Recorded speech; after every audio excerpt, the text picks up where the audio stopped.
Maxime Bernier may have conceded the leadership to Andrew Scheer, but he hasn't faded away.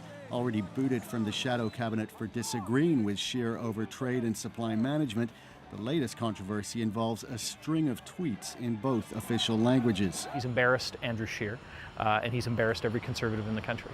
If he was embarrassed, Andrew Scheer chose to avoid confrontation and never called Bernier out by name. Conservatives will continue to recognize and celebrate the contributions made to Canada from people from diverse backgrounds that have enriched our history and society, said a spokesperson.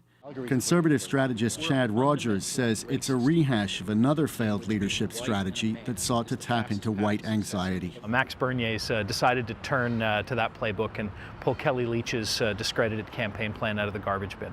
Liberals say Bernier's not the only Conservative playing with the politics of race. Again, how many times the Conservatives going to go to this well? There's no competition for the votes of bigots in this country. If the Conservatives want to round them up and take them, they can have them. Bernier's tweets did prompt an angry response from the Conservatives' official critic for immigration, Michelle Rempel. She said those who make such arguments are cowards and accused Bernier of trying to fundraise off the controversy. An awful lot of members are feeling nostalgic today for Prime Minister Harper's heavy hand on idiot eruptions because Max Bernier wouldn't have tried this under Stephen Harper. He's trying to embarrass someone who defeated him in the leadership and create a problem and make himself look like the hero.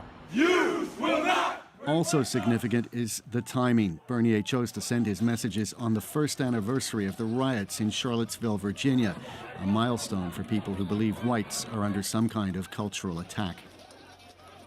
We did reach out to Maxime Bernier today to see if he'd talk, Rosie, but he didn't respond. Okay, he does seem to be trying to reach out to someone here, some group of people. So what is likely to happen next for him?